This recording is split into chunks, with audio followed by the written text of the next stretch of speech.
రామాయణం బాలకాండ 16వ భాగం మనం ఇప్పుడు చెప్పుకుందాం. సగర కుమారులు 60,000 మంది బూడిద కుప్పలైపోయారు. అక్కడ సగర చక్రవర్తి కుమారులు రాకక ఎదురు చూస్తూ ఉన్నాడు. వాళ్ళు ఇంకా రాలేదు. ఇంకా మనమడైన అంశుమంతుడిని పంపించి, నీ చిన్నాన్నలు వెళ్ళి చాలా సంవత్సరాలు అయింది, ఇంతవరకు తిరిగి రాలేదు, అశ్వమేధ యాగము ఆగిపోయింది, ఇది పూర్తి చెయ్యాలి, వెంటనే నువ్వు వెళ్ళి అశ్వం ఎక్కడుందో, నీ చిన్నాన్నలు ఎక్కడున్నారో వాళ్ళందరినీ కూడా కనుక్కొని తీసుకురావాల్సిందిగా చెప్పాడు. ఇంకా అంశుమంతుడు మొదలయ్యాడు. వదిలే అతను కూడాను భూమండలం అంతా తిరిగాడు. పాతాళ లోకానికి వచ్చాడు. పాతాళ లోకంలో 4 వైపులా కూడా 4 ఏనుగులు కాపాడుతూ ఉంటే మన భూమిని ఒక ఏనుగు దగ్గరికి వెళ్ళి ప్రదక్షిణం చేసి, ఎంతో మంచివాడు మాట, చాలా వినమ్రంగా ఒక్కొక్క ఏనుగు దగ్గరికి వెళ్ళి ప్రదక్షిణం చేసి నమస్కరించి అలా మళ్ళీ కొనసాగుతూ ఉన్నాడు. అట్లాగా 4 ఏనుగులకు కూడాను ప్రదక్షిణాలు అన్నీ చేసి నమస్కరించి కనుక్కుంటే అప్పుడు ఏమైంది, వీళ్ళందరూ కూడా కపిల మహర్షి దగ్గర బూడిదైపోయి ఉన్నారని తెలుసుకున్నాడు. అక్కడికి వెళ్ళాడు. అక్కడ ఉన్న అశ్వాన్ని కూడా చూశాడు. ఈ 60,000 మంది అసలు విషయం తెలుసుకోకుండా కపిల మహర్షిని హింసించడానికని ఆయుధాలు పట్టుకొని రావడంతో ఆయన కోపాగ్ని జ్వాలలకి బూడిద కుప్పలైపోయారని తెలుసుకున్నాడు. అక్కడ 60,000 బూడిద కుప్పలు ఉన్నాయి. అంటే బూడిద కుప్పలు, కపాలాలు, అస్థిపంజరం ఉంటుంది కదా, అవన్నీ ఉన్నాయి. అవన్నీ చూసి చాలా బాధపడ్డాడు. ముందు అశ్వాన్ని తీసుకెళ్ళి తాతగారికి ఇవ్వడమా, చిన్నాన్నలకి ఉత్తర క్రియలు జరపడమా ఆలోచించి పినతండ్రులకి ఉత్తర క్రియలు చేయడానికని జలం కోసం తిరిగాడు. ఎందుకంటే జలతర్పణం వదలడానికని. అంటే వీళ్ళు ఆ స్వర్గలోకానికి వెళ్ళాలి అంటే ఉత్తర క్రియలు అనేది తప్పనిసరి. ఇంతలో గరుత్మంతుడు వచ్చాడు. గరుత్మంతుడు వచ్చి, అంశమంతా నీవు ఈ నీటితోటి ఇక్కడ దొరికే నీటితోటి నీ పినతండ్రులకి ఉత్తర క్రియలు చేస్తే వాళ్ళకి స్వర్గలోక ప్రాప్తి సంప్రాప్తించదు. ఎందుకంటే ఒక క్రూర మృగాల చేత కానీ ఇలాగా శాపవశాత్తు కానీ బ్రాహ్మణుల అగ్నిజ్వాలలకు కానీ ఋషీశ్వరుల అగ్నిజ్వాలలకు కానీ తపస్సు శక్తివంతులు అయిన వాళ్ళ శాపాల మూలంగా కానీ చనిపోయిన వాళ్ళకి ఇట్లాంటి ఉత్తరగతులు సంపాదించాలి, స్వర్గలోక ప్రాప్తి రావాలంటే మావుల జలము పనికిరాదు, గంగానది మాత్రమే పనికొస్తుంది. గంగానదితోటి ఈ 60,000 మంది బూడిద కుప్పల నుంచి గంగానది ప్రవహిస్తే వాళ్ళకి ఉత్తమ గతులు వస్తాయి, స్వర్గలోక ప్రాప్తి వస్తుంది. లేదంటే వాళ్ళు ఎక్కడికి వెళ్తారు, పైకి వెళ్ళలేక ఇక్కడే తిరుగుతూ ఉంటారు. కాబట్టి వీళ్ళకి సద్గతి రావాలంటే నువ్వు తప్పకుండా గంగానదిని ఇక్కడ తీసుకురావాల్సిందే అని చెప్తాడు. మరి ఇదంతా తాతగారికి చెప్పాలి కదా, సరేనని చెప్పి అశ్వాన్ని తీసుకొని బయలుదేరి వెళ్ళాడు. ఈ జరిగిన విషయాలన్నీ సగరకు చెప్పి అశ్వాన్ని అప్పగించాడు. ఇంకా సగర చక్రవర్తి యాగం పూర్తి చేశాడు. చాలా బాధపడ్డాడు. 60,000 మంది సంతానం పుత్రులందరూ మరణిస్తే తండ్రికి ఎంత బాధగా ఉంటుంది. అతను 30,000 సంవత్సరాలు పరిపాలన చేశాడు. ఆయన కూడా దేవలోకంలో ఉన్న గంగను తేవడానికి ప్రయత్నం చేశాడు, కానీ సాధ్యపడలేదు. ఆ తర్వాత అంశుమంతుడు రాజ్యానికి వచ్చాడు. ఆయన గంగను తేవడానికి 32,000 సంవత్సరాలు తపస్సు చేశాడు. ఆ తపస్సు పూర్తి అవ్వకముందే స్వర్గలోకానికి వెళ్ళిపోయాడు, చనిపోయాడు మాట. తర్వాత దిలీపుడు రాజ్యానికి వచ్చాడు. దిలీపుడు కూడా 30,000 సంవత్సరాలు రాజ్యం చేశాడు. దిలీపుడు తర్వాత రాజ్యానికి వచ్చింది భగీరథుడు. భగీరథుడు కూడాను తన పితృదేవతలు అంటే ముత్తాతలు, తాతలు కూడా కాదు, ముత్తాతలు, చిన్న ముత్తాతల్ని ఎలాగైనా స్వర్గలోక ప్రాప్తి కలిగించాలి, వాళ్ళకు ఉత్తమ గతులు కల్పించాలని గట్టి నిర్ణయం తీసుకున్నాడు. మీ అందరికీ చెప్పేది ఏంటంటే, రామాయణం చూసి మనం నేర్చుకోవాల్సింది పెద్దవాళ్ళకి కర్మకాండలు కానీ ప్రతి సంవత్సరం వాళ్ళకి చేయవలసినవన్నీ కూడాను వాళ్ళకు ఉత్తమ గతులు రావాలంటే ఏం చేయాలి, తండ్రికి తల్లికి తద్దినం పెట్టాలి. అది కూడా కుదరకపోతే అంత పప్పు బియ్యం అన్నా సరే సద్బ్రాహ్మణునికి ఇచ్చి దక్షిణ తాంబూలాలతోటి తండ్రి పేరు మీద చెయ్యాలి.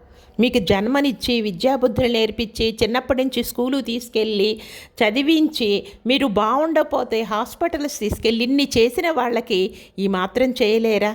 ఈ రామాయణం విన్నవాళ్ళు తప్పకుండా చనిపోయిన తల్లిదండ్రులకి తర్పణాలు వదలండి. ప్రతి సంవత్సరం కూడా వాళ్ళ పేరు మీద ఏదన్నా జరిపించండి.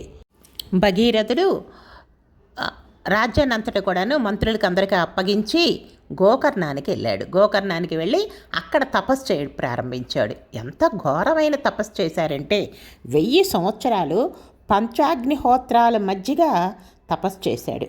అంటే 4 వైపునా కూడా అగ్నిహోత్రాలు పెట్టుకొని సూర్యుడు వంక చూస్తూ తపస్సు చేయడాన్ని పంచాగ్నిహోత్ర తపస్సు అంటారు.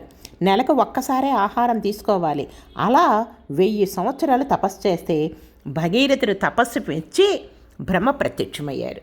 బ్రహ్మని 2 వరాలు ఇవ్వవలసిందిగా కోరుకున్నాడు. మొదటిది, ఇక్ష్వాకు వంశంలో పుత్రజనం అనేది చాలా తక్కువగా ఉంది.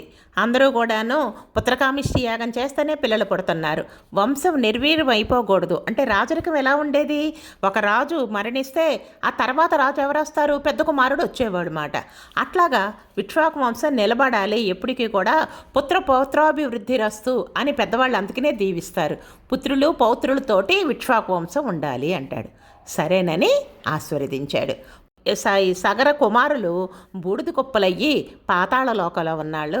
వాళ్ళకి ఉత్తమగతులు సంపాదించాలి, ఉత్తమగతులకు రావాలి అంటే నేను గంగానదిని తీసుకురావాలి, గంగని ప్రసాదించమని అడిగారు.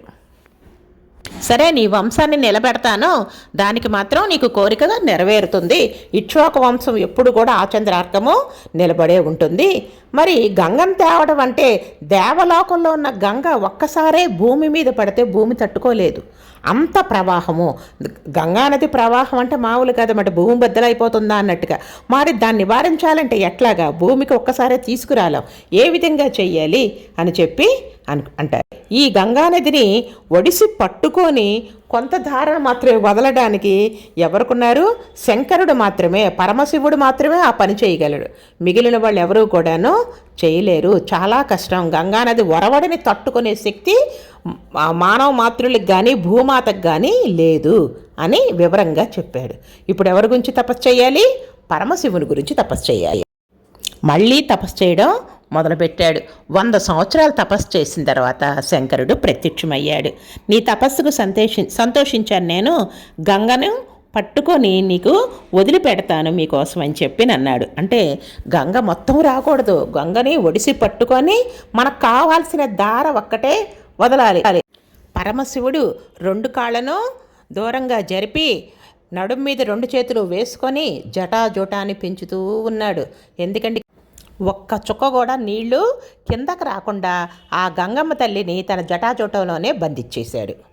ఇంకా దేవతలందరూ కూడా శివుణ్ణి కొనియాడుతూ ఉన్నారు, స్తోత్రాలతోటి ఉంచెత్తేస్తున్నారు.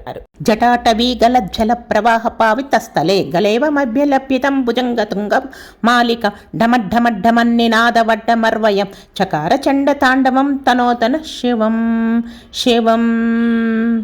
జటాకటాహ సంప్రమెల్ల భ్రమెల్ల వెంప నిర్జరి విలోల వీచి వల్లరి విరాజమానమూర్తని ధగద్ధగజ్జలల్లలాట పట్టపావకే కిశోర చంద్రశేఖరే రతి ప్రతిక్షణం మమ. అకర్వ సర్వమంగళ కళా కదంబ మంజరి రసప్రవాహ మాధురి విజృంభణా మధువ్రతం స్మరాంతకం పురాంతకం భవాంతకం మకాంతకం గజాంతకందకాంతకం తమంతకాంతకం భజే. శివుడు తన జటాజూటంలో గంగను మొత్తం బంధించేశాడు. ఒక్క చుక్క నీరు కూడా కిందకి రావట్ల. ఇన్ని సంవత్సరాల అఘోర తపస్సు చేసింది ఎందుకు చేశాడు? ముత్తాతలకు ఉత్తమగతులు కల్పించడానికి. మరి ఏమైంది ఆఖరికి? ఆ శివుడి జటాజూటంలో మళ్ళీ గంగానది ఉండిపోయింది. మళ్ళీ వెళ్ళి ఆ పరమశివుణ్ణి ప్రార్థించి గంగను కొంచెమన్నా వదులు, నాకు కావాలి, అవసరం, భూమి మీదకి వదులు, పాతాళ లోకానికి తీసుకెళ్ళి మా ముత్తాతలకి ఉత్తమగతులు కల్పించాలని మళ్ళీ ప్రార్థించాడు. శివుడు కరుణించి ఒక పాయని వదిలాడు. ఆ పాయని బిందు సరోవరంలోకి వదిలాడు. అక్కడ నుంచి 3 పాయలుగా గంగా నది ప్రవహించడం మొదలుపెట్టింది. ముందుగా భగీరథుడు రథం మీద వెళ్తూ ఉంటే వెనకాల గంగా నది ఉరవళ్ళు తొక్కుతూ వస్తుంది. యతో భగీరథో రాజా తతో గంగా యశస్విని జగమా సరితం శ్రేష్ఠ సర్వపాప వినాశిని. ఎలా వెళ్తుందో చూడండి. మరి సర్వపాపను వినాశిని గంగ కింద పడుతుంది, బ్రహ్మాండమైన శబ్దంతో పడుతూ ఉంది. ఇంకా వాటితో పాటు జలచరాలు, మొసళ్ళు అన్నీ కూడా పడిపోతున్నాయి. అట్లా వస్తున్న గంగానది వెనకాల ఏమేమి పడిపోతున్నాయి, ఏమేమి మునిగిపోతున్నాయి. ఇప్పుడు నదీ ప్రవాహం వస్తే మరి ఇళ్ళయి మునిగిపోతాయి కదా, అట్లాగా వెళ్ళిపోతూ ఉన్నాయి. అలా గంగమ్మ తల్లి పెద్ద శబ్దంతో చాలా ఒరవడిగా నురుగుతోటి కొండల మీద పడిపోతుంది. ఒక్కొక్క చోట మామూలు ప్రదేశంలో నడుస్తుంది. భగీరథుడు వెళ్తూ ఉంటే వెనకాల చాలా ఉవ్వెత్తుని ఎగిరిపడుతూ వస్తూ ఉంది. వస్తూ ఉంటే జహ్ను మహర్షి తపస్సు చేస్తున్న చోటుకు వచ్చి ఆ యజ్ఞవాటికను కూడా ముంచెత్తేసి వెళ్ళిపోతుంది. ఇంకా మహర్షికి చాలా కోపం వచ్చింది. కోపం వచ్చి ఆ గంగానది మొత్తాన్ని కూడాను ఒడిసిపట్టేశాడు. అంతా ఆపోసన పట్టేశాడు. గంగానది నీళ్లు రావట్ల. భగీరథుడు వెనక్కి తిరిగి చూస్తే ఏంటి శబ్దం వినిపించట్లేదని వెనక్కి తిరిగి చూశాడు. వెనక్కి తిరిగి చూస్తే గంగానది ఏది, గంగానది మళ్ళీ ఆగిపోయింది. మళ్ళీ వచ్చాడు పాపం. చూసారు భగీరథ ప్రయత్నం అంటే ఎన్ని ప్రయత్నాలు చేసుకొచ్చాడు చూశారు కదా. అట్లా మళ్ళీ వచ్చి మహర్షి దగ్గరికి వచ్చి, నేను ఇంత కష్టపడి ఇన్ని సంవత్సరాలు తపస్సు చేసి దేవలోకంలో ఉన్న గంగను తీసుకొచ్చాను, ఎట్లయినా సరే గంగను వదిలిపెట్టమని కోరాడు. మళ్ళీ జహ్ను మహర్షి మళ్ళీ గంగను వదిలాడు. అందుకనే జాహ్నవి అనే పేరు వచ్చింది గంగానదికి. అలా భగీరథుడు వెళ్ళి ఎక్కడ తీసుకెళ్ళిపోయాడు గంగానదిని? పాతాళ లోకంలోనే 60,000 బూడిద కుప్పలున్న ప్రదేశానికి తీసుకెళ్ళిన తర్వాత వాటి మీద నుంచి గంగానది ప్రవహించడంతో వాళ్ళందరికీ కూడాను సద్గతులు లభించినాయి. ఇంకా భగీరథుడు చాలా సంతోషించి వాళ్ళందరికీ 60,000 మంది సగరకుమారులందరికీ కూడాను ఉత్తర క్రియలు నిర్వహించాడు అనమాట. చూసారా ఎంత కష్టపడి చేశారో, ఎంత కష్టపడి ఎన్ని వేల సంవత్సరాలు ఒక్కొక్క చోట గంగానది ఆగిపోతూ ఉంటే వాటిని మళ్ళీ విడిపించుకుంటూ భగీరథ గొప్ప ప్రయత్నంతో తీసుకొచ్చాడు. కాబట్టే మనం ఇప్పుడు కూడా గంగానదిని దర్శించగలుగుతున్నాము, గంగా తీర్థాన్ని తాగగలుగుతాం, గంగానదిలో స్నానం ఆచరించగలుగుతున్నాం. ఒక్కసారి అందరూ కూడా భగీరథుడికి మనసులో నమస్కరించుకోవాల్సిందిగా కోరుతున్నా. దేవలోకంలో ఉండే గంగానదిని మందాకిని అని పిలుస్తారు. భూమి మీద ఉన్న గంగానదిని భగీరథి అంటారు. ఎందుకంటే భగీరథుడు తీసుకొచ్చారు కాబట్టి భాగీరథి అయ్యింది. ఆ భగీరథుడే మళ్ళీ పాతాళ లోకానికి తీసుకెళ్ళాడు. అక్కడ భోగవతి అంటారు. ఇట్లా 3 లోకాల్లోనూ ప్రవహించడానికి కారకుడైన ఆ భగీరథుడికి అందరం ఒక్కసారి నమస్కరిద్దాము. ఈ గంగావతరణ కథ విన్నా మనం ఎవరికన్నా చెప్పుకున్నా కూడా ఎంతో పుణ్యం. కనుక ఈ ఎపిసోడ్ని తప్పకుండా గంగావతరణని అందరికీ కూడా షేర్ చేయండి. మనతో పాటు 10 మంది గంగావతరణ గురించి తెలుసుకుంటారు. మన అందరూ రామాయణాన్ని అందరం కూడా మనందరం కలిసి విందాము. జై